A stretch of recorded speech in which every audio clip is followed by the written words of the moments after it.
right, so we're following up on the debate from last night. And when Doug was giving his presentation, he made a lot of points. And I wrote down all of them because I wanted to respond to all of them. But the trouble is that each of our presentations, initial presentations, were 20 minutes, and our response time for each was 10 minutes. And I wrote down, I haven't counted them, but it could be close to 20 points that he made that I wanted to respond to. And in 20 minutes' time, you really can't, I really can't do that. Some people can respond in half a minute to a point. I'm generally not able to do that. Brevity is the soul of wit, Shakespeare said, and on those terms, I'm not very witty. I'm not very brief usually, and I'm not good at being brief. But I did want to have a chance to hit some of these points because a lot of what Douglas said were things that actually all Seventh-day Adventists say. They were, some people might say, talking points of Seventh-day Adventism. And that doesn't mean they're not right, but it does mean they might not be right, and they need to be examined because it's talking points often are points that sound good, they make an impact, but if you look behind them, you find that they're not necessarily true, or at least they're not necessarily making the points that the person thinks they are. And that's what is true with almost all the arguments made by those who argue for Sabbath keeping. I was able to answer a few of his points. I could have answered them all if we'd had the time, but that's the problem. We didn't. And so I want to go over some of them, and I'm hoping this will even help to equip you, because I'm getting the impression that Seventh-day Adventism is very big in this area. Seems like a lot of people that I meet just randomly who are Christians, oh yeah, I'm SDA, or I was raised SDA, or something like that. I haven't read as many Seventh-day Adventists per capita in a Christian environment as I found here in Sacramento. That might just be because that's the topic of the debate and that's the people that are turning out. But I know that you're going to run into this. Maybe you are a SDA. And I want you to understand what the arguments are that they're using that are not really true. I basically, I watched several presentations of Doug's giving his arguments for the Sabbath on YouTube and wrote down some of his arguments, plus, of course, some of them were made at the debate. And I want to just run through those fairly quickly if I could, because I want to also tonight, or today, give you a chance to ask questions on other subjects. You can certainly ask about this subject, but I just want to have a general Q&A opportunity also. One of the things that Doug did bring up, as I had made the point that Sabbath observance was not recorded in Scripture or commanded in Scripture prior to the time of Moses. Doug did have an argument. It wasn't an actually valid one, but he did bring up the fact that when Moses was talking to Pharaoh in Exodus in chapter 5 and verse 5, the Pharaoh complained to Moses. He says, "You're causing the people to rest or to cease from their labors." And that is what Pharaoh said. And the word rest there is the word Shabbat, which is very similar sounding to the word Sabbath in Hebrew. So Doug was saying, he says, you're causing people to keep Sabbath. And by that, Doug understands that to mean the seventh-day Sabbath.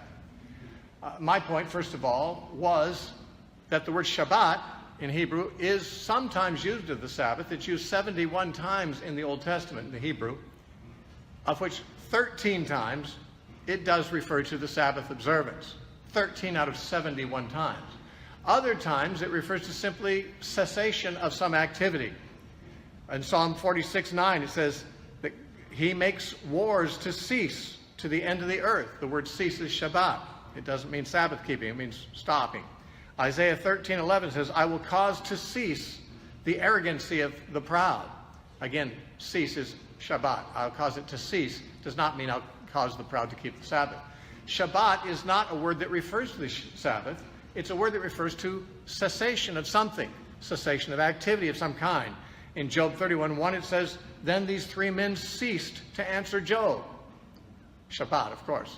And there are many, many examples that could be given if there is infinite time to give them, because there are, after all, 71 occurrences of it in the Hebrew Old Testament. But this points out it's an ordinary word for ceasing. It's not a special word for Sabbath keeping.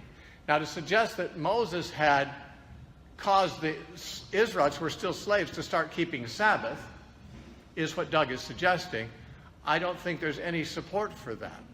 They were still slaves. They didn't have the liberty to keep one day Sabbath unless they were rebelling against Pharaoh altogether, in which case they wouldn't work the other 6 days.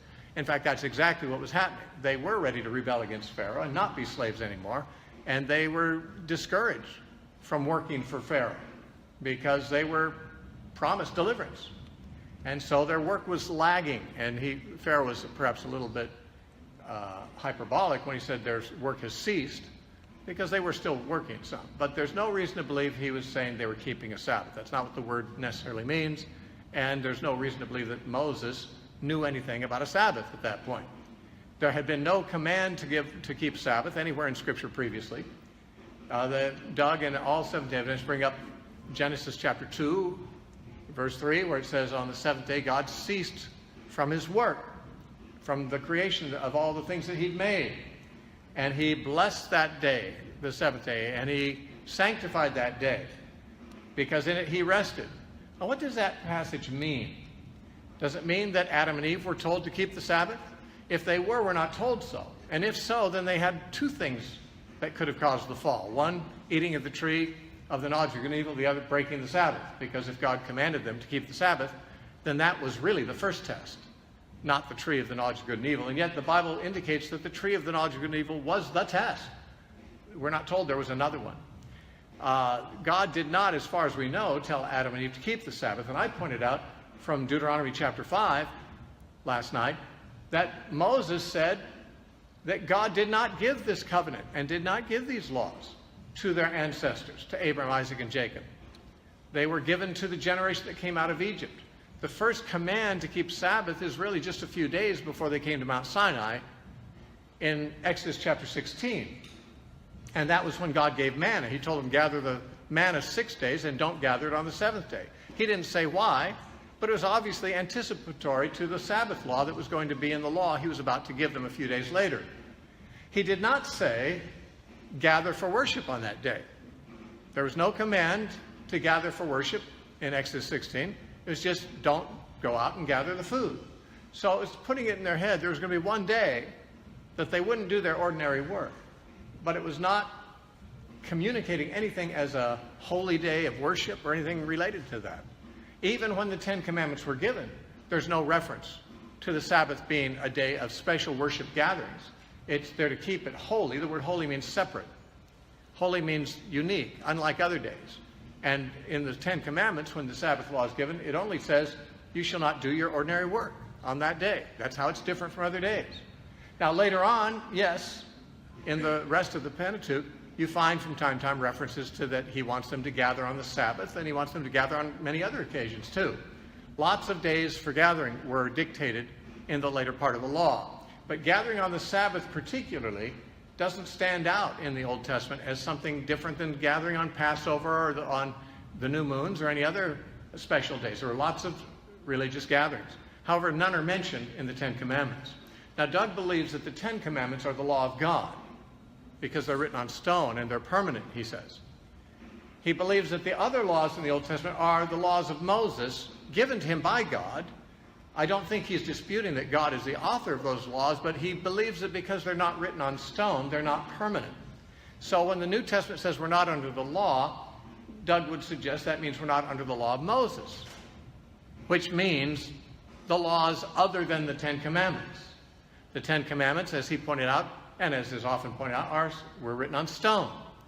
Most Sabbatarians believe that means they're permanent for all time. Well, where are they today? Those stone tablets were lost hundreds of years before Jesus came. If they still exist at all, no one knows where they are. So they've been written on stone doesn't help us any more than if they've been written on tissue paper. They're not around anymore. But does it mean that they are permanent in a way that the other laws are not? Well, it could mean that if the Bible said something like that.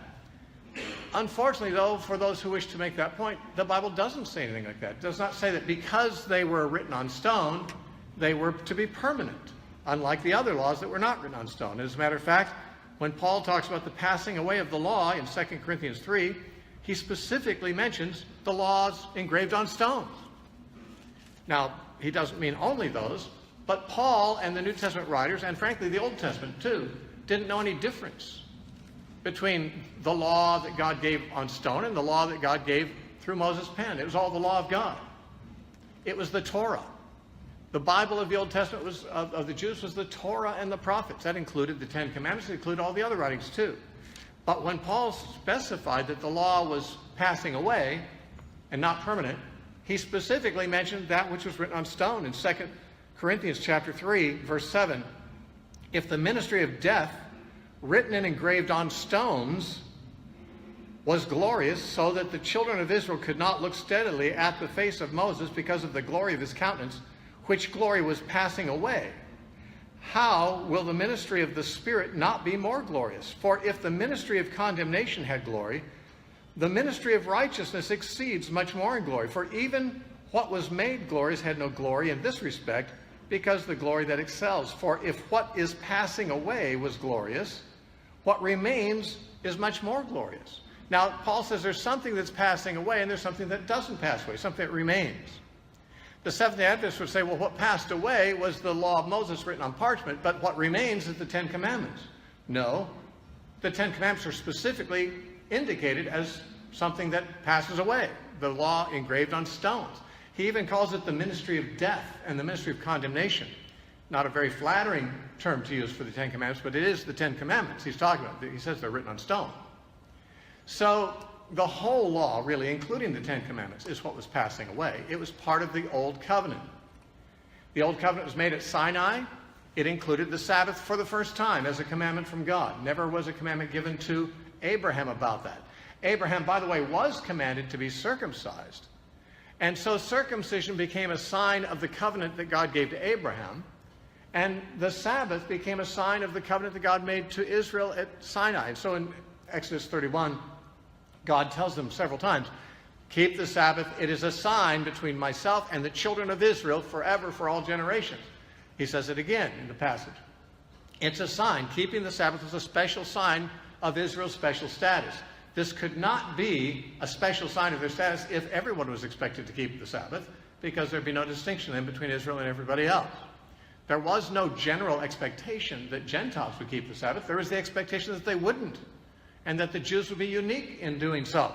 That was the special sign, just like Abraham being circumcised. Now, what's interesting is that the New Testament talks a great deal about circumcision not being necessary anymore. Galatians, Romans, talk about the lack of necessity of circumcision. I'm under the impression that Seventh-day Adventists believe that circumcision is unnecessary also. I'm not sure. I've never heard them teach on circumcision, but my guess is that they don't enforce circumcision as a law on Christians. If they did, they'd have a real problem with Paul in Galatians and with Paul in Romans and with Paul in Colossians and any other place that he said that circumcision isn't to be followed anymore, rather plainly. What Paul doesn't say is that the Sabbath is not to be followed anymore, and that's what Seventh-day Adventists hang their hat on. It doesn't say anywhere we're supposed to stop keeping the Sabbath. Yet, the Sabbath was part of a covenant, and it was only part of a covenant. It's not found anywhere else except in that covenant in the Bible. That belonged to Israel for a time. It was a temporary covenant. Like Paul said, it fades away. It vanishes. Something remains, but not that. But interestingly, Jesus himself said in John chapter 7 that circumcision is more fundamental than Sabbath keeping as an obligation. Jesus pointed out in John chapter 7, and I know I'm going to have to find the verse number for you here, so let me look it up. He said that Moses gave you circumcision. And then he says, though it wasn't from Moses, actually it was from the fathers before him. But he said, and on the Sabbath you circumcise. Now, circumcising is an act of work, and Jesus pointed that out. What verse is that? John 7:22. He said, Moses gave you circumcision, but it wasn't really from Moses, but from the fathers. But he says, and on the Sabbath you circumcise a man. He says, now, if you'll circumcise on the Sabbath, that the law should not be broken, then why is it wrong for me to heal on the Sabbath, is what he said. Why should I be wrong for me to make a man every bit whole? But the point he's making is circumcision is a work. It's a work. It's one of the jobs of the rabbis. They work. Now, a child had to be circumcised on the 8th day according to the law of circumcision. Children are born every day of the week, so the 8th day of a child's life will often fall on a Saturday. Many children's lives, the 8th day falls on a Saturday. That's the Sabbath. There's a conundrum. What do? Do we wait and circumcise on the 9th day so we don't have to break the Sabbath? Or do we keep the circumcision law and break the Sabbath? Jesus said, well, you put the circumcision law first, which Jesus indicated was actually the right thing to do, because since that's also the legitimacy of that points to the legitimacy of what I'm doing, he's saying. So he essentially is saying, this is the right thing. After all, circumcision was before Moses' time too. He doesn't say Sabbath was. He said Moses gave you circumcision, but it was not from Moses, but from the fathers.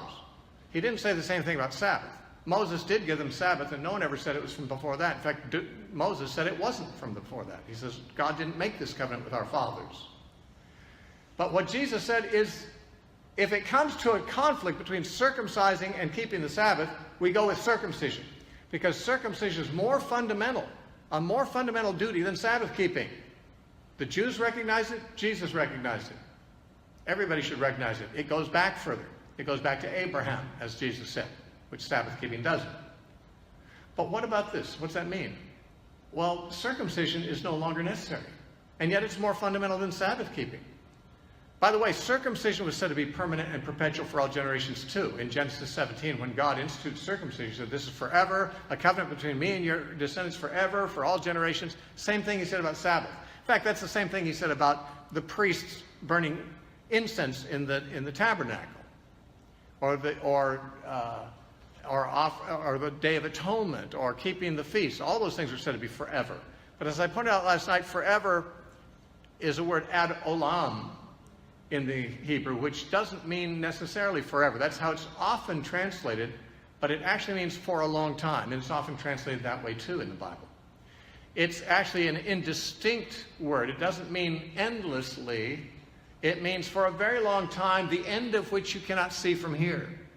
It actually comes from the word hidden, or the idea is beyond the horizon, where the point that we can't see, past the vanishing point. That's what olam means. And it's translated forever, it's translated eternity, it's translated everlasting in the Old Testament, but it's also translated correctly a long time. Because the word doesn't mean endlessly in itself. Some things that it speaks of might be endless, but the word can't convey that idea without other data. To say that something is forever, well, circumcision is forever. The Levitical priesthood was forever. Sabbath is forever. The Jews' possession of their own land is forever in the Bible. All the sacrifices, the Passover and Yom Kippur, those are forever. Solomon's temple is forever. That's what God told him when he built the temple. He said, I'll dwell in this house that you built me forever. Ad olam, a very long time. Still beyond the point that we can see from here. Not necessarily endlessly. God doesn't dwell in Solomon's temple now. It doesn't even exist now. Neither does the Levitical priesthood or many other things that were forever. They're not around. So to say the Sabbath is forever, well, so is circumcision. In fact, circumcision is more fundamental than Sabbath keeping, and circumcision is very plainly said to be not now anymore in the New Testament. Now, why didn't Paul ever say we don't have to keep the Sabbath? He didn't have to go further and say that. If we're not under circumcision, we're not under any of the Old Covenant. Circumcision was the means by which people entered the Old Covenant. That's how you became a Jew if you wanted to become one. If you're a Gentile, you could become a proselyte. You had to be circumcised. It was like being baptized into the church. If you're a non-Christian becoming a Christian, you get baptized. If you're a Gentile wanting to become a Jew, you get circumcised. That's how proselytes did it. Now, in the early church, it wasn't clear to some people whether Gentiles who got saved should become Jewish and get circumcised and keep the law. That was decided at the Jerusalem Council that it was not going to be necessary. It's not part of Christianity to keep the law, to be circumcised. So Paul didn't have to say circumcision is no more, and also sacrifices, and also Sabbath keeping, and also Feast of Tabernacles, and also Feast of Pentecost. He didn't have to list those things. If circumcision is unnecessary, then the law is unnecessary, because that's the entry level into obligation to keep the law. That's why he says in Galatians, you who want to be circumcised, you need to know that if you're circumcised, you're obligated to keep the whole law. But his point is, you don't need to be circumcised, and you're not obligated to keep the law. That's his point in Galatians. Now, Doug said last night that Christians often misunderstand Paul, especially in Galatians and Romans and Colossians and places where Paul disagrees with the Seventh-day Adventists. People often disagree or misunderstand Paul. That's true, and there's no guarantee that Doug isn't misunderstanding Paul. However, people are more prone to misunderstand biblical passages if they don't do any exegesis. The best way to understand biblical passages is to do exegesis. What is exegesis? Exegesis is the process by which you study a passage responsibly, understand what the words mean in the original languages, what the grammatical meaning of the words is in relationship to each other, what the context is, what the flow of thought is, how it compares with other things the same author said on the same subject. And the idea of exegesis, the word exegesis means to read out of a passage what's there. This is a science, actually. And there are people experts at it, there's people who are not so expert at it, and there's some people who don't do it at all. Typically, cults don't do any exegesis. They do proof texting. They find a verse that sounds like it says what they want to say, and they don't exegete it. Let me give you an example. Last night, and I'm not saying Seventh-day Adventists are a cult, but I think I will say this. In any movement, people can have a cultic relationship to the movement. Whether the movement's a heretical cult or not, doesn't matter. It can be a Baptist church, a Pentecostal church, it can be a Presbyterian church. I'm not saying they're heretical. I'm saying that you can have a cultic relationship to the doctrine of the church. That is to say, cultic meaning you're devoted to the organization's authority about this. You're going to let them do the thinking for you. When you surrender your thinking to somebody else and let them think for you, you're now a cultist, not necessarily joining an organized cult, but that's cultic thinking. That's why people join cults and stay in them. They let someone else think for them. And when you're doing that, you don't do exegesis. You just ask the leader, what's this mean? Now, a good example of a very typical Seventh-day Adventist argument, which Doug used last night and which ignores exegesis altogether, is Mark 2:27. So basically, the statement that they affirm is that the Sabbath was made for man. Now, man, anthropos in the Greek, can mean mankind. It can mean an individual man. It has all the variety of meanings that our English word man has. The Sabbath was made for man. Now, Seventh-day Adventists say it was made for mankind. And they mean mankind besides Israel, not just Israel. It was made for all mankind. He argued that not just Jews need rest. All people need rest. Well, that's true, and most people get rest, whether they keep the Sabbath or not. People tend to get rest when they can and when they need it. Most people go to bed at night and get some rest that way. If they can, they take a day off, maybe 2 days off. People get rest, if they can, when they need it. If they can't keep the Sabbath anyway, if you can't get a day off. The Jews working for Pharaoh, they were not given a day off. There are people today who are not given a day off, and so they can't.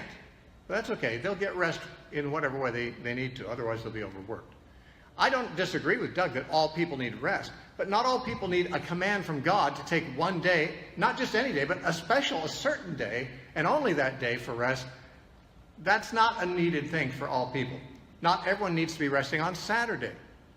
Many people would get the same benefit if they rested on Wednesday or Monday or any other day. And the Seventh-day Adventists do not think that those days are okay to substitute for Saturday. It has to be Saturday. So obviously, the purpose of Sabbath being necessarily Saturday is not that people could get refreshed, because they could get refreshed any other day if they wanted to, if they took a rest. The purpose of the Sabbath is to commemorate something. Two things, actually. One is that God rested after creating the heavens and the earth, as mentioned in Exodus 20. And the other is mentioned in the other list of the Ten Commandments in Deuteronomy 5. It says, because God brought the children of Israel out of Egypt. He says, therefore, the Lord your God commanded you to keep the Sabbath day. Now, therefore means because of that. God says, this is why I commanded you to keep the Sabbath day, because I took you out of Egypt. Okay, that sounds pretty specific to Israel, because I don't know of any other nation that God brought out of Egypt. He didn't bring me out of Egypt, not literal Egypt. Or you, probably.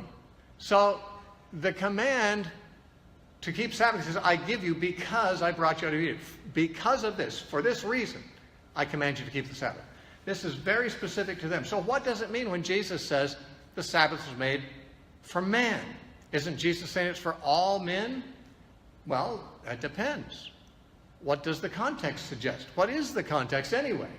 This is the first rule of exegesis. What is being discussed here? What is the subject of the conversation? What is the flow of thought? How would this verse be best understood in terms of that flow of thought? Well, what is going on? Jesus' disciples had been walking through the grain fields on the Sabbath. They'd been picking grain and rubbing it in their hands, separating the wheat from the chaff, eating the grain and letting the chaff blow away. Problem with that was they were criticized for doing this on the Sabbath, because that is technically harvesting and technically winnowing grain, separating the wheat from the chaff. That's work that's normally done on a large scale at harvest time. This was being done small scale as they walked through the fields, but it was still the same kind of work as would be forbidden on the Sabbath day. So the Pharisees said, your disciples are doing what's not lawful to do on the Sabbath. Okay? So here's the issue. Are the disciples entitled, are they justified in doing this on the Sabbath or not? Now Jesus answers. Now I want to tell you this, that most Seventh-day Adventists would say the disciples were not really breaking the Sabbath. They were breaking the Pharisaic traditions about the Sabbath, because Jesus would never let his disciples really break the Sabbath. Well, that's an argument of convenience to their viewpoint. It certainly is not true. They were not breaking the Pharisaic traditions, and if they were, Jesus could have said so. You know, there's another time that Jesus' disciples were criticized for not washing their hands. But that was just a tradition. And Jesus said, full well, you Pharisees neglect the word of God to keep your traditions. Jesus was quick to point out when it was only tradition that was bugging the Pharisees. Instead, when he answered them, he said, did you not hear what David did when he was hungry and the men with him? How that he ate the showbread, which was not lawful for him to eat. In other words, David broke the law. He didn't break a Pharisaic tradition. He broke an actual law from the Old Testament. This is what Jesus uses as a comparison to his disciples. They weren't breaking a tradition. They were breaking a law. So did David. Is that a problem? Now, why wouldn't that be a problem? Breaking the law. In the Old Testament, people were put to death for breaking the Sabbath. Why wouldn't that be a problem? Well, he goes on. His next words are, and this is in Matthew's version because it's fuller than Mark's. His next words are, or have you not read that the priests in the temple profane the Sabbath day every Sabbath and are blameless? Now here he says they are actually profaning the Sabbath day. A Seventh-day Adventist came up to me last night and said, no, they're not profaning it. They were just going against the Pharisaic rules of it. No, they were not. The Pharisees didn't have any rules against the priests offering sacrifices in the temple. That was not a rule the Pharisees made against. The Pharisees approved of that. Profaning the Sabbath, the word profane means to make it common. That's the old original meaning of the word profane in English. It means the priests in the temple were treating the Sabbath like a common day. In what sense? Well, they were doing the same work. The Sabbath law said you should do your ordinary work 6 days, and on the 7th day you shouldn't do your ordinary work. You take a rest from that. The priests, they offered sacrifices Sunday, Monday, Tuesday, Wednesday, Thursday, and Friday, and on Saturday they did it again. They treated Saturday just like any other work day. But Jesus said they are profaning or rendering common the Sabbath day, and he says, and they are blameless. So here we go. David ate the showbread, a violation of the law. But Jesus didn't say he was blameless for it, but it's implied. Nobody complained about it. But if you think he wasn't blameless, let's talk about the priests. The priests definitely break the Sabbath. Every Sabbath, there's not a Sabbath that they keep. And he says, and yet they are blameless. Now, how does that work? Well, because Jesus knew they would say, well, that's the temple work. These priests are doing the work of the temple. The temple, is more important than the Sabbath. Well, maybe it is. So is circumcision, apparently. But both the temple and circumcision are abolished. Maybe the Sabbath is too, since both the temple and circumcision are superior to the Sabbath. Both of them apparently allow a breaking of the Sabbath. If it's time to circumcise, break the Sabbath and circumcise. If you're working in the temple, you got to break the Sabbath. You got to do your work of the temple. But it's justified because the temple justifies it. The importance of the temple justifies what the priests are doing on the Sabbath. And Jesus then says, and I say to you, one greater than the temple is here. That's himself. Okay, what's he gotten to? David broke a law. We're not told whether God held that against him or not, but it doesn't appear like God did, and even the Pharisees didn't, and Jesus didn't seem to be. But let's be more specific. The priests break the law all the time, and there is no guilt incurred because they're doing the work of the temple. But Jesus is greater than the temple. So those who do his work, are they not then as authorized as a priest is? If a priest can break the Sabbath and do his good work on the Sabbath because he works for the temple, then cannot one who's working for one who is greater than the temple have even greater justification to do his work on the Sabbath? Now, the disciples were always about Jesus' business. They left home, they left everything. They were just going where he wanted to go. If he didn't want them to pluck that grain, he could tell them. They were under orders from him, just like the priests were under orders from the temple cult. And Jesus was greater than the temple cult, and therefore they should not be criticized. He's pointing out that like the priests who really did break the Sabbath, but were justified, his disciples really were breaking the Sabbath, but were justified. But how can that be? Because he says, the Sabbath was made for man, not man for the Sabbath. That's the context of him saying that. Now, what was under dispute here? Were the Pharisees disputing whether all the Gentiles should keep the Sabbath or not? That wasn't even on their minds at all. If Jesus was in an argument about whether Sabbath was only for Jews or whether it was for all people, and he said it was made for man, that would be, in that context, that would make the point that the Seventh-day Adventist wants to make about that. But it was a different context. The context was, can the needs of men be met on the Sabbath, even if it involves doing some work? David's needs when he was hungry justified him breaking a ceremonial law, which was the showbread law. The priests, in order to meet the spiritual needs of the community, can break the Sabbath law, which is also apparently a ceremonial law. At least what they're doing is ceremonial. And so likewise, Jesus' disciples, because they're about his business, are free to do so. When he said the Sabbath was made for man, he means the Sabbath was made for the benefit of man. The spirit of the Sabbath is that man is supposed to be served by it, not man serving it. Man is not a slave of the Sabbath. But if you're under the law, you are, because you're a slave to the law. Paul says it when we're in bondage under the law. But then he says, but now we're freed from that bondage.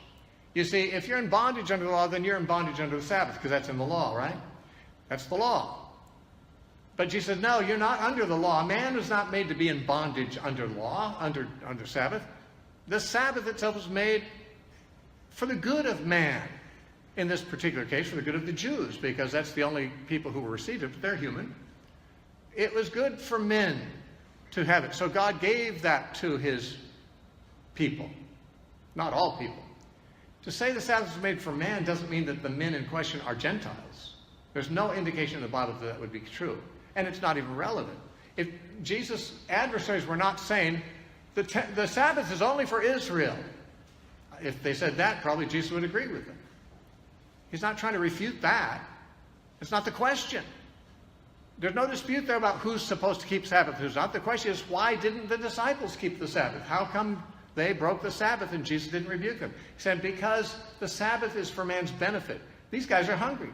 When people are hungry, it's to their benefit to eat. Why should they be kept from eating by the Sabbath? That makes man under bondage to the Sabbath. Oh, I need to eat, but I'm sorry, I can't. It's the Sabbath day.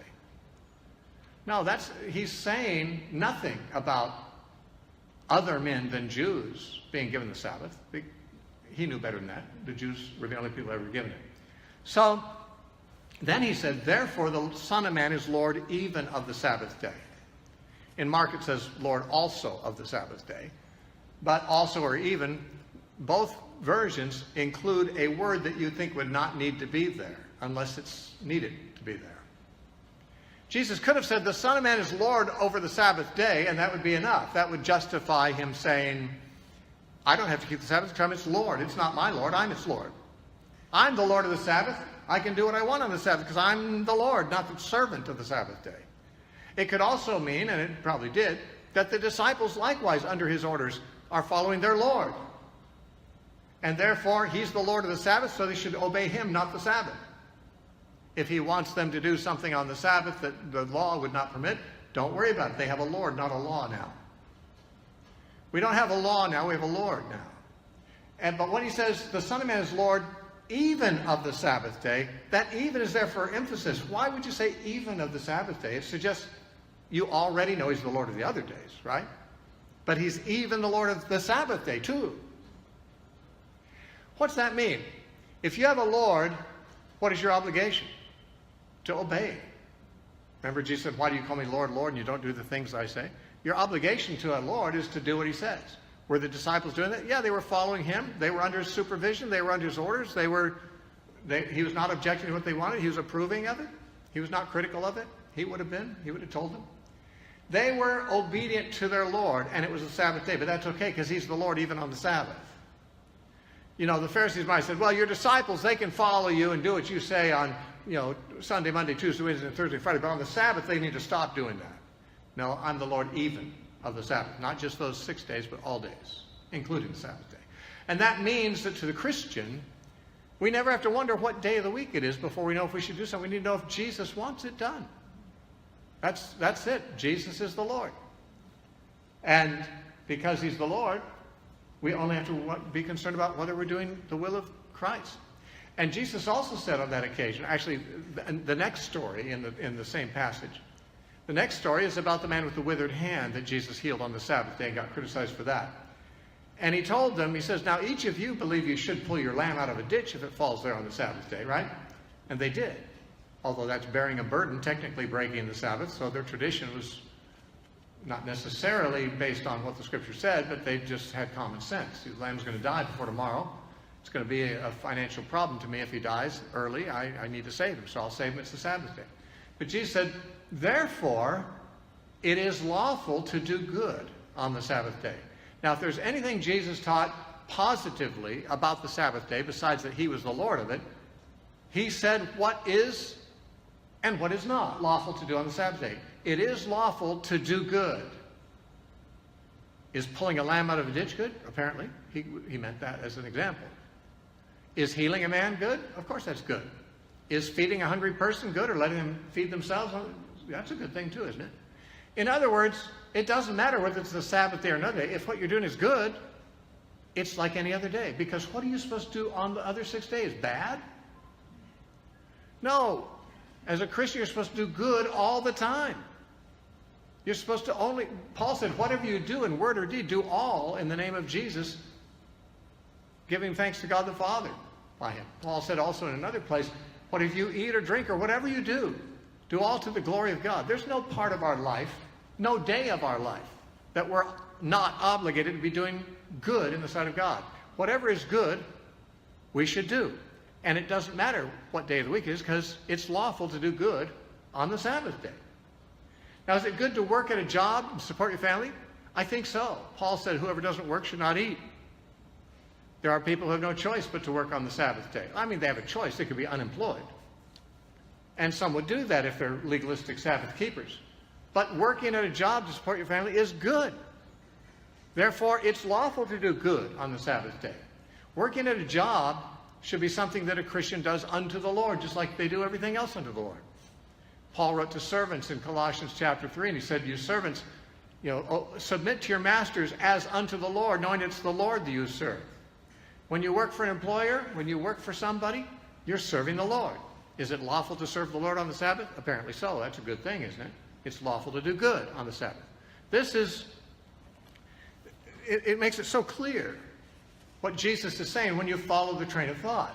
What is he discussing? He's discussing whether people should be disadvantaged in order to keep the Sabbath, or whether the Sabbath should be compromised in order to do good and have people serve. The Sabbath was made for the service of man, not the opposite. And he's not talking about which men. He's talking about the nature of the Sabbath, not the extent of the people to whom it was given. It was given to Israel for their benefit, not that they could benefit it. That's what Jesus says. So it's not making the point that they want to make. And if the point they are making is contrary to what Scripture says everywhere else. You find no command to keep Sabbath in the teachings of Jesus. Now, of course, we don't have everything Jesus taught recorded. You know, lots of things that we don't have recorded, and they could say, well, he did, of course he would enforce Sabbath keeping in his teaching. It just didn't get on record. Well, there were a lot of times when he talked about the law. And even under the law, what they needed to do, Doug brought up the rich young ruler. He said, what must I do to have eternal life? Jesus said, keep the commandments and you'll live. He said, well, which ones? Jesus said, well, don't murder, don't commit adultery, don't steal, honor your father and mother, and love your neighbor as you love yourself. Now, as Doug, not alone, but all Seventh-day Adventists I've talked to say, see, he was quoting from the Ten Commandments. No, he wasn't. Yeah, some of those laws were in the Ten Commandments. Love your neighbor as you love yourself is not in the Ten Commandments. That was quoted too. He didn't say keep the Ten Commandments. He said, you want to know what kind of things God requires you to do? These are the kind of things. Don't kill. Don't commit adultery. Don't steal. Love your neighbor as you love yourself.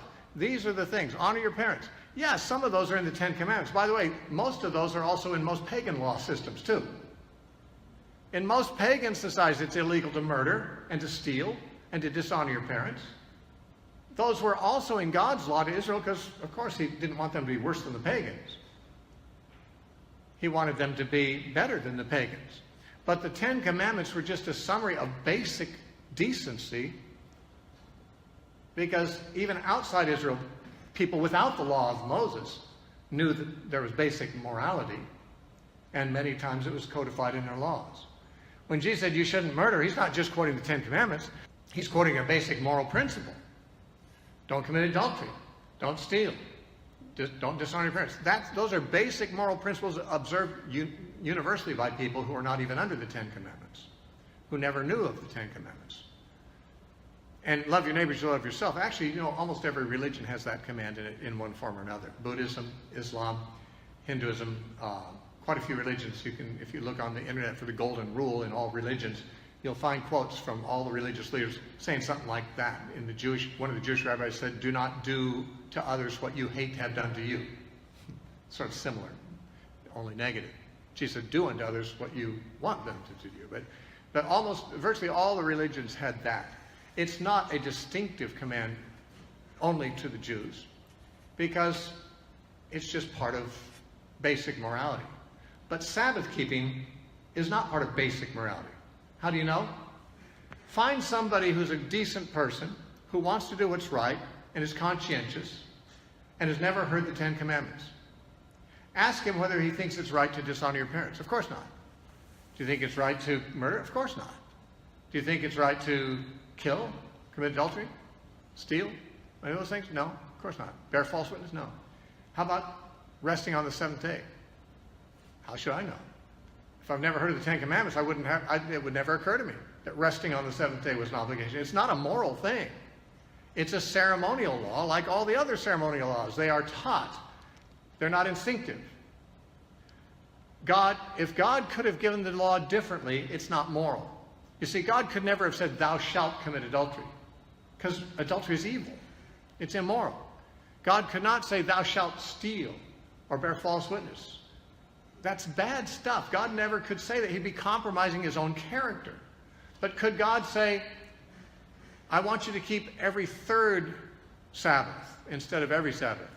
Yes. It wouldn't compromise anything in his character because it's not a moral issue. What days you keep special and do special things on are not basic moral principles. They are ceremonial, ritual things that are commanded for basically symbolic purposes. And they serve a purpose. And Paul said that they were shadows until the time came that Christ is the substance of. He's fulfilled it. Jesus said all the law and the prophets were until John the Baptist. But now the kingdom of God has been preached since then. There's many references in the Bible that Christ is the end of the law for righteousness. The law is our schoolmaster to bring us to faith. But once faith has come, we're no longer under schoolmaster. These are the kinds of things the Bible says continually. And perhaps most enlighteningly, I think, because Seventh-day Adventists sometimes say, well, if you're not under the law, how are you going to be righteous? Well, let me read something to you. See if this answers the question adequately. You can find out if Paul felt like he was under the law or not, and whether he thought it was okay to be unrighteous or not. In 1 Corinthians chapter 9, and starting with verse 19, Paul said, "For though I am free from all men, I have made myself a servant to all, that I might win the more.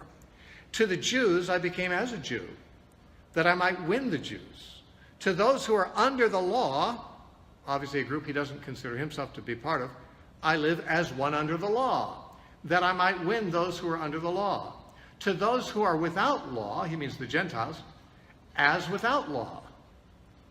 Now he's saying, for the sake of outreach, for the sake of being culturally sensitive, when I'm with people who are under the law, I'll keep it, no problem. It's not immoral for me to keep it. But I'm only doing it as an accommodation, so I can win them. When I'm with people who don't have the law, I don't live like one under the law. Now, by the way, if Paul was a strict Jew who believed you should keep the law, he would not compromise it when he's in the home of a Gentile. He wouldn't say, well, I can get away with it here because they're not going to hold me accountable. No, his heart was accountable to God. A good Jew under the law would not live like one without law, even when they're with people who are without law. Just like a good Christian wouldn't live an immoral life just because they're around a bunch of immoral people. Paul, obviously, if he could live like one without law when he's around people who are without law, he did not consider he was under the law.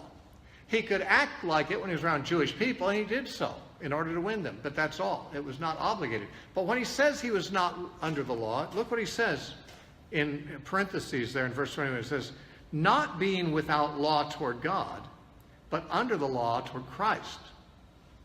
Now, what's that mean? As I understand Paul, he's saying this: I'm not under the law of Moses, which would restrict my diet, restrict the days that I can work, restrict all kinds of little ceremonial things about my life. It would make me incompatible with Gentiles who don't do those things. I can ignore all the law, but not the law of Christ. I'm not without law toward God. I'm not antinomian. I'm not lawless. I'm under the law of Christ. Well, what is that? Christ said, "A new commandment I give to you, that you love one another as I have loved you." And he said, "By this all men will know that you are my disciples, because you keep the seventh day holy," right? No, he said, "By this all men will know," because Jesus never mentioned the obligation to keep the seventh day holy. Jesus said, "By this everyone will know you're my disciples, if you keep loving one another, if you love one another." He said, the great laws are to love God and love your neighbor. On these all the law and the prophets hang.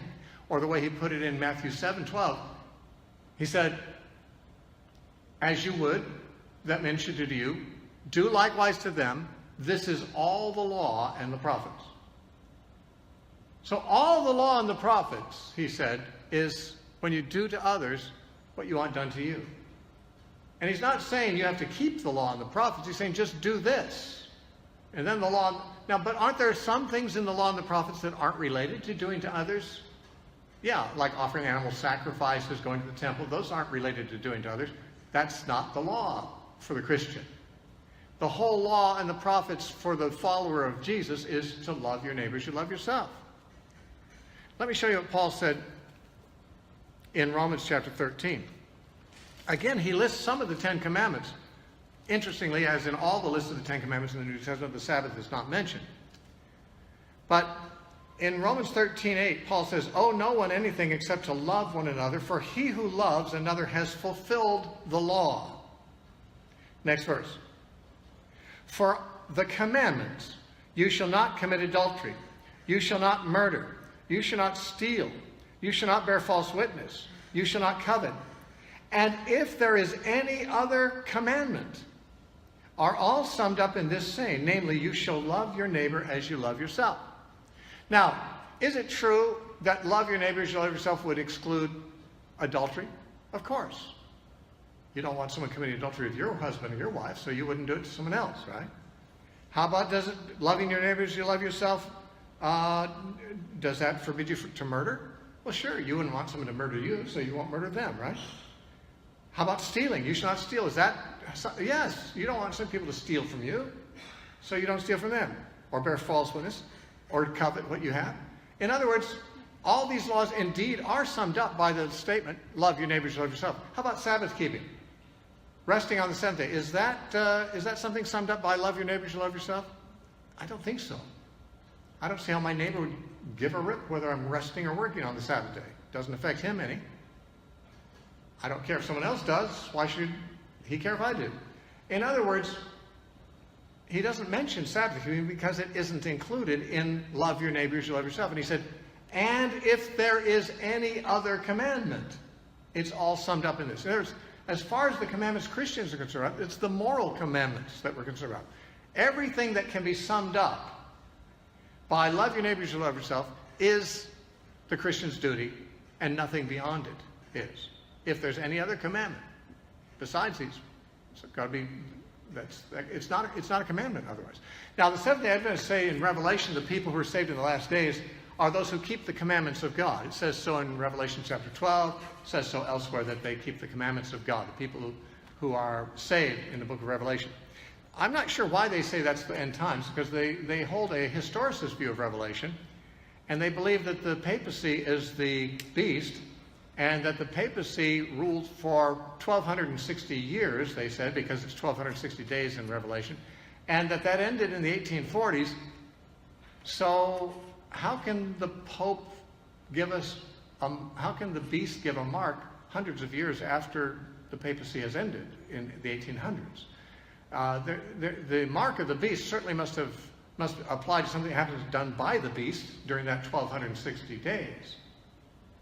And yet they believe those 1,260 days are past, and yet there's a future last days, and then we're going to get the mark of the beast, which is keeping Sunday. Now, all of that is weird to me, because there's nothing in the Bible to suggest that interpretation of Revelation or of the mark of the beast. But they do have it right that the people who are saved in Revelation, and this is true of all times, are those who keep the commandments of God. And it says, and who have the testimony of Jesus Christ. Well, people who have the testimony of Jesus Christ do keep the commandments of God. But see, they think it's the Ten Commandments. Where in the Bible are the commandments of God limited to the Ten Commandments? If you look up the word commandment in the Old Testament, it's used of almost every law God gave inside and outside the Ten Commandments. Everything's called a commandment of God. Why limit it to the 10? Furthermore, why should the Old Testament commandments of God be taken to be the ones that are followed by those who have the testimony of Jesus Christ when Jesus gave a new commandment? And when Jesus said, go and make disciples, teaching them to observe everything I have commanded you. It's the commandments of Christ, the law of Christ that we follow. Paul said, I'm not under the law, but I'm not lawless because I'm under the law of Christ. And that's, of course, the commandments that the people of God have always kept. And I know the church hasn't always, the institutional church hasn't always kept Jesus' laws, but they're not the people of God. The people of God are the people who do keep Christ's commandments and have his testimony. Perhaps enough on that point. I want to just take a few other verses I want to have question and answer because it's going to get late on us here. Jesus said, it's impossible, or he said it's easier for heaven and earth to pass away than for one jot or tittle of the law to fail. He said that in Luke 16, and Douglas actually quoted that. Well, I don't believe the law failed. I believe the law served its purpose. If you aim at a target and hit the target, you didn't fail. What did the law do? It was a schoolmaster to bring us to Christ. And Christ has come, and we have come to Christ. Therefore, it didn't fail. It succeeded. Mission accomplished.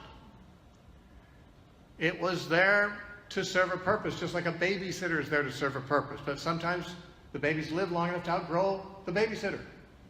The babysitter didn't fail when they're discharged. They've finished their job. The law didn't fail. When Jesus said in Matthew 5, do not think that I came to destroy the law and the prophets. I did not come to destroy it, but to fulfill it. For I say, not one jot or one tittle of the law shall pass away until all is fulfilled. Now, what would all be? That'd be all. Okay, so how much of the law remains until all of it is fulfilled? All of it. Not one jot or tittle of it will pass until all of it is fulfilled. Okay, so has the law been fulfilled or not? We got two options here. The answer could be no, the law has not been fulfilled. Therefore, every jot and tittle of the law, the sacrifices, the temple, the the holy days, the dietary laws, everything's still binding because not one jot or tittle will pass until it's all been fulfilled. And if it has not all been fulfilled, then all those laws are binding. No one really thinks they are, except some really extreme Hebrew roots kind of people. And they're not the people I'm addressing right now. Seventh-day Adventists don't believe that all the jots and tittles of law have to be kept, only the Ten Commandments. But Jesus said not one detail of the law will pass until it's all been fulfilled. Are the Ten Commandments part of the law? I believe they are. So have they all been fulfilled? Well, either they are fulfilled, or we have to keep all the jots and tittles of every law in the Bible. Now, I don't know very many people who would take that latter point. But the only point that's alternative is that all the law has been fulfilled. And what happens when the law has been fulfilled? It's no longer needed. It doesn't serve the same purpose. Its job is done. It did what it was supposed to do. When the prophets are fulfilled, what does that mean? Matthew, who records the statements of Jesus, doesn't leave us any doubt. It says, Jesus did this that it might fulfill what was written in the prophets, this. He did this that it might fulfill what was written in the prophets, this. What Jesus did fulfilled what the prophets anticipated, brought them to their completeness. How about the law? He came to fulfill the law and the prophets. The law anticipated Christ. He fulfilled it.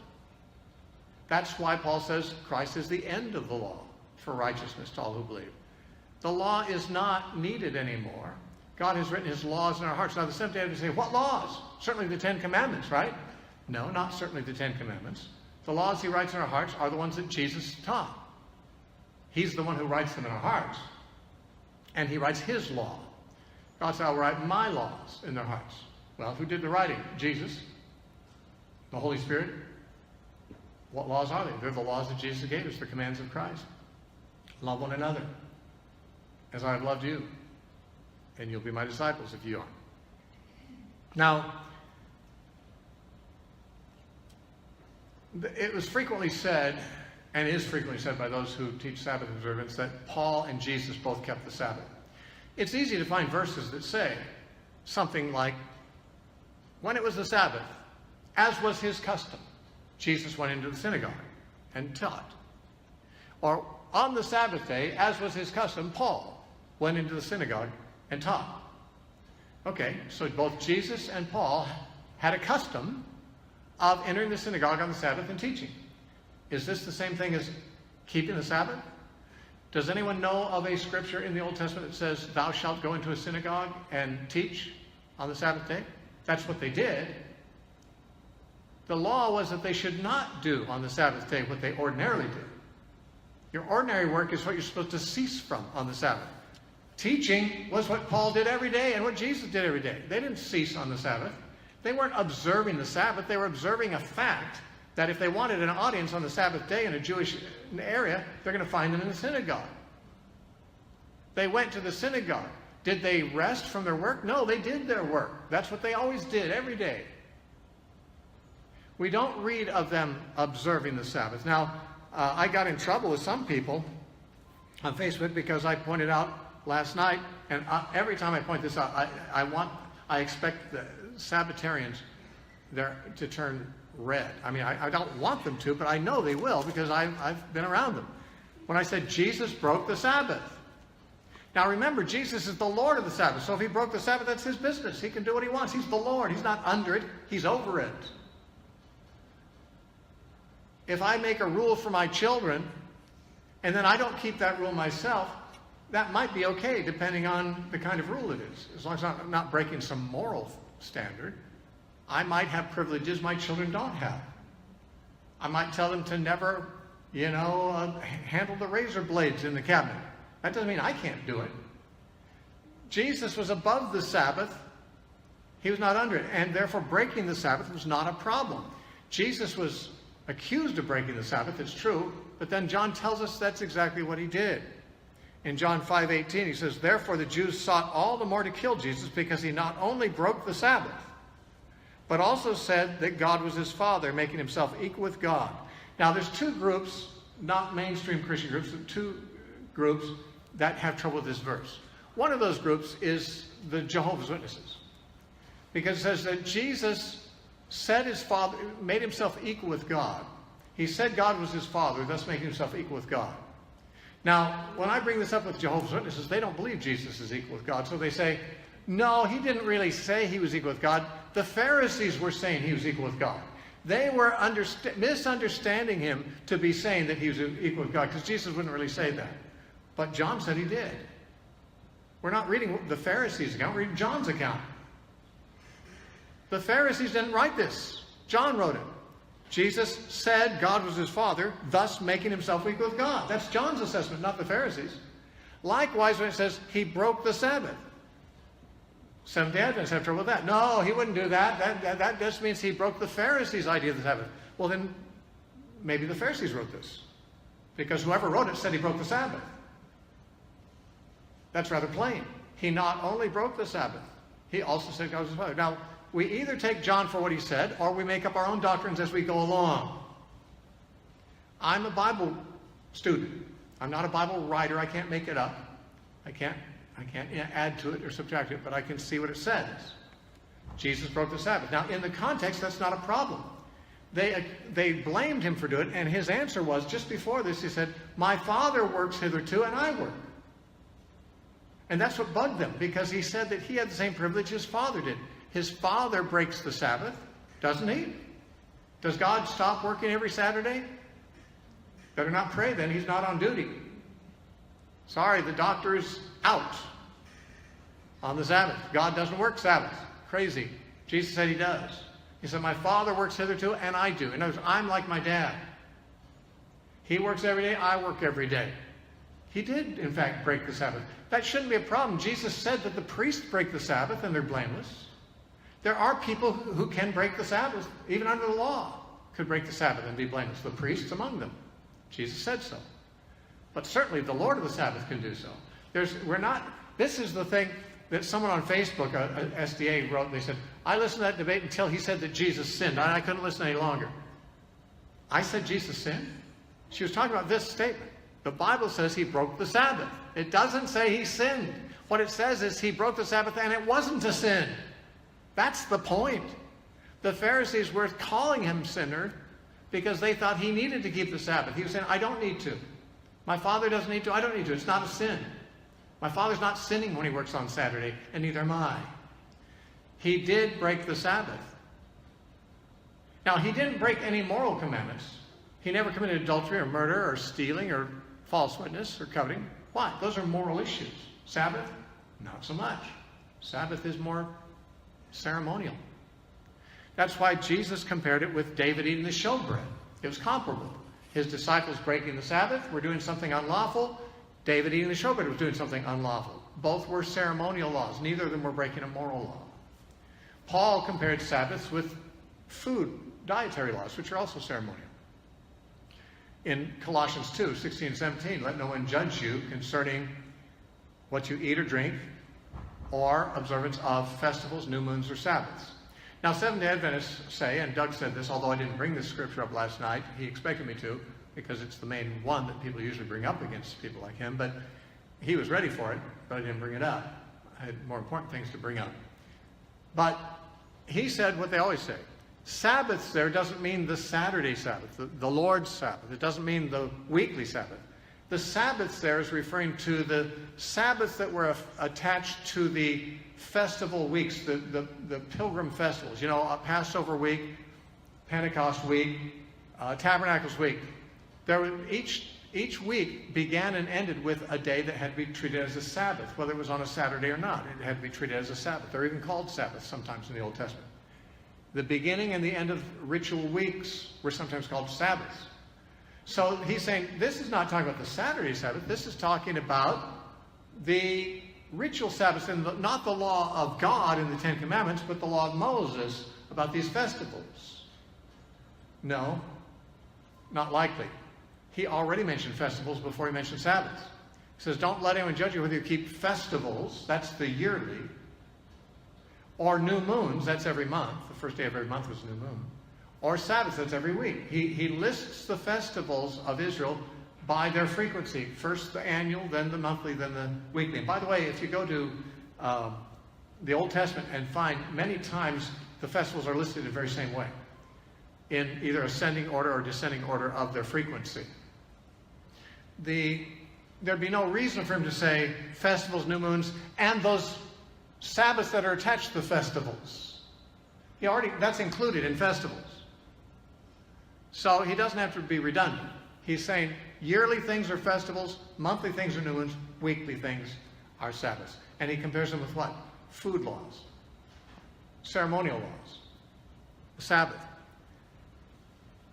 In Romans 14:5, and Doug brought this up again last night, and I didn't, but it's another one of the famous ones that are usually brought up against Seventh-day Adventists. He brought up Paul saying, one man esteems one day above another, another man esteems every day alike. And he went into great detail to say the people who esteemed one day above another is not referring to people keeping the Sabbath, because Paul made it clear it wasn't necessary to keep one day above another. He said, let everyone be fully persuaded in his own mind. It's okay if you keep one day above another or if you don't. So he said, well, he's not talking about the Sabbath, he's talking about these ceremonial laws. Well, but the contrast is keeping every day alike. Obviously, if you're keeping every day alike, you're not keeping a Sabbath day. The whole idea of the Sabbath is you don't keep every day alike. There are 6 days that are not holy and 1 day that is holy. That's not alike. But Paul said some Christians do keep every day alike. So obviously they're not keeping a Sabbath. And he says, well, let everyone be fully persuaded in his own mind. Now, if he had said, some people think it's okay to commit adultery and some people don't, but let everyone be fully persuaded in his own mind, we'd have to tear that out of the Bible. Paul's a heretic. He's saying you might have liberty to commit adultery. Jesus taught against adultery, not against Sabbath breaking. But Sabbath, holy days, none of that is necessary. You can keep them if you want to. I don't judge Seventh-day Adventists who keep the seventh day. That's their business. They can do that if they want to. I don't criticize. What I criticize is them saying that I'm supposed to do it. What I criticize is them saying that I can't be fully persuaded in my own mind that keeping every day alike is superior to keeping 1 day. Instead of keeping 1 day holy, how about keep 7 days holy? That's 7 times as good. Doug referred to that as getting a 10% discount on the law, because he's assuming we're supposed to keep the whole 10 commandments, and if we take one of them out, we're reducing our obligation, getting a 10% discount. I'm not reducing an obligation, I'm elevating it. My obligation is to keep every day holy. The law only required 1 day, and a few others during the month and so forth. In other words, I'm increasing my obligation by a factor of 7. I'm not giving myself a 10% discount. And by the way, it's not me who's making the decision anyway. I'm following what Jesus and Paul taught. So there's no discount here. There's only a greater obligation. Under the new covenant, we have to be more holy, not less holy, than under the Old Testament. And so keeping 1 day different than others, that's okay. But keeping every day alike, that's okay too, even better. Because you can keep every day holy. I've had Sabbatarians say, where in the Bible does it say that you can reduce the Sabbath down to the level of all the other days? It doesn't. That'd be a crazy thing to say. What the Bible teaches me is I have to elevate every day to the level that the Sabbath is. I'm holy day and night, 24/7. That's the requirement. I don't keep 1 day holy. You want to keep 1 day holy? Well, then what do you do on the other days? Unholy things? It's lawful to do good on the Sabbath. What do you do the other days? Bad things? Actually, some Christians do. I won't say Sabbatarians do that. I don't know that they do or don't. But some Christians don't seem to think they have to be religious any day other than Sunday or Saturday or whatever their worship day is. But I understand Christianity to be a full-time commitment to Jesus Christ, 24/7. I don't have a day off. All right? Now, just a couple other things that I want to bring up that most people might not know how to respond to. Isaiah chapter 66. This will be brief. Isaiah 66 is brought up. They say, even in the new earth, or in heaven, they would say, we're still going to be keeping the Sabbath. So it must be permanent, right? Well, where do they get that? They get it from Isaiah 66, verse 23, where it says, and it should come to pass that from one new moon to another, and from one Sabbath to another, all flesh shall come and worship before me, says the Lord. Okay, they say, see, going to have to keep Sabbath forever, so we should keep it now. It must be permanent. Why? Because from one new moon to another, and from one Sabbath to another, all flesh will come and worship before me. First of all, I don't believe that's talking about heaven. You can if you want to. People interpret Isaiah different ways. I interpret it by the quotations of it in the New Testament. And when you see how many times the New Testament writers quote Isaiah chapters 60 through 66, this block of chapters that are all about one thing in Isaiah, you'll find that they always apply it to the church age, not to heaven.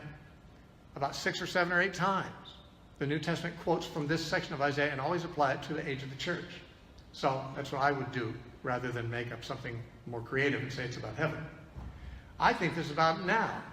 Okay, but I won't go to the mat about that. I'm not concerned about the eschatology in this. I'm concerned about the question of interpretation. What's it mean? From one new moon to the next and from one Sabbath to the next, all flesh will come and worship before me. Does that mean they're going to worship on the Sabbath? If so, then on the new moons also. By the way, Sabbath keepers don't keep new moons. At least the ones I know don't. If this says that Sabbath keeping is an eternal law, then so is new moon keeping, because it mentions both of them in the same exact way. That if you're going to gather for worship on the Saturday, you better gather for worship the first day of every month as well. Now, some people might not object to that, but most Sabbatarians don't think that's obligatory. This passage would prove one as much as the other. Both are mentioned the same way.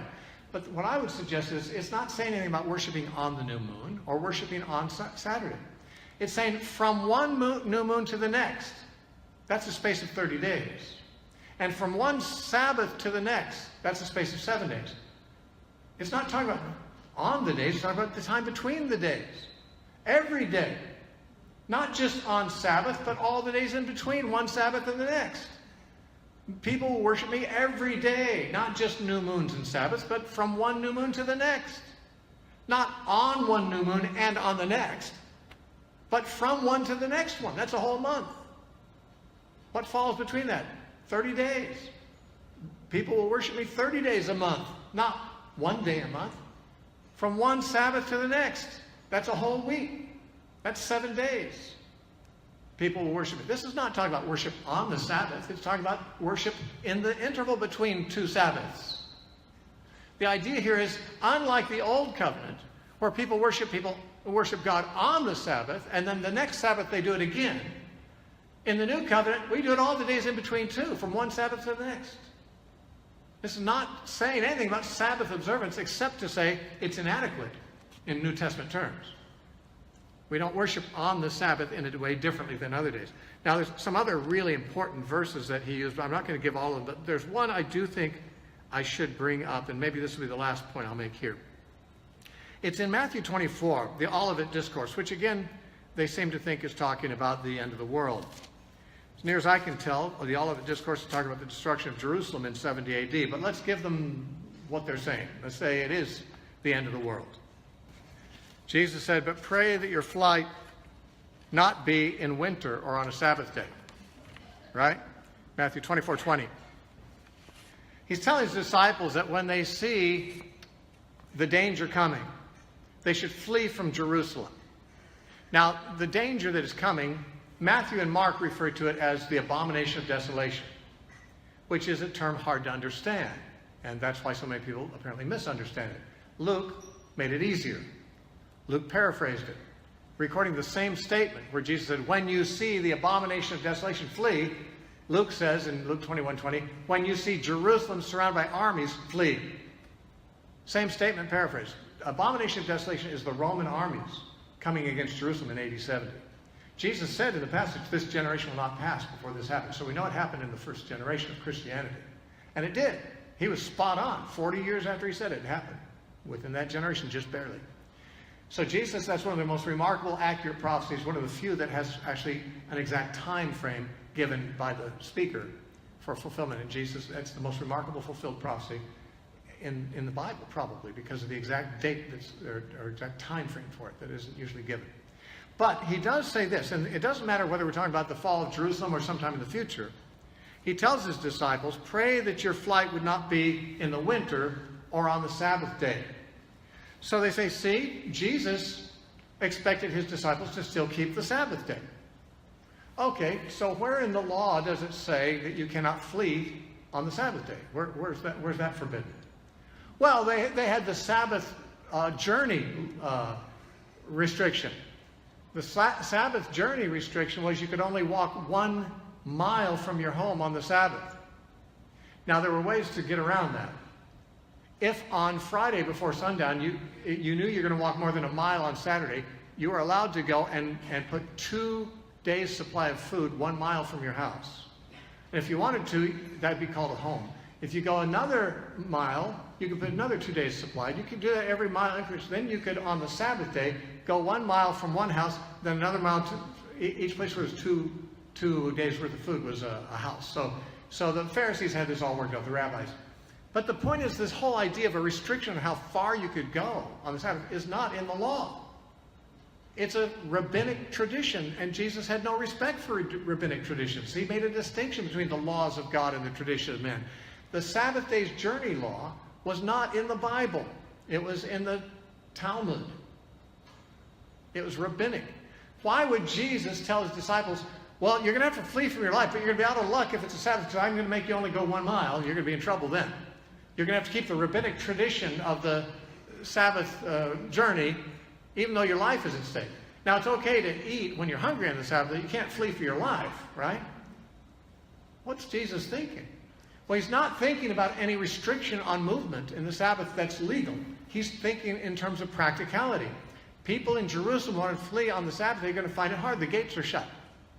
They can't stop and buy provisions along the way. All the shops are closed. Sabbath is a very inconvenient time to try to get out of the city of Jerusalem. Better to get out some other time. Obviously, he indicated you will flee, whether it's on the Sabbath or not. Just pray that your flight won't have to be on a Sabbath. He's not saying you have to keep the Sabbath. He's just saying if you have to do it on the Sabbath, that's going to be a harder thing. It's like winter. Is it unlawful to run in winter? No, it's inconvenient in winter. He's talking about pray that it won't be too inconvenient. You're going to have to flee for your life. Pray it won't be a winter or a Sabbath day, because those are really inconvenient times. You'll have a hard time getting out of town if there's snow on the ground or if the gates are shut. There's nothing here that suggests that Jesus expected his disciples to keep the Sabbath. And if he did, and if this is saying that, then he expected them to keep the rabbinic traditions about the Sabbath, the very thing that Seventh-day Adventists themselves say Jesus came to reform. Because they don't believe Jesus came to do away with the Sabbath. He came to reform it, they say. That is, Jesus wants us to keep the Sabbath, but not all those rabbinic traditions about it. That's the Seventh-day Adventist teaching about it. So if they're going to use that passage to say Jesus wanted to restrict the disciples' movement on the Sabbath day because they had to keep Sabbath, well, then he's supporting the rabbinic traditions rather than reforming it. And if the Sabbath is made for man, not man for the Sabbath, how inappropriate would it be to say, well, you're going to die if you stay here, but it's the Sabbath, so just sit here and die. Otherwise, you could flee. I mean, God would really like for you to flee, but it's the wrong day of the week. He's not for it today.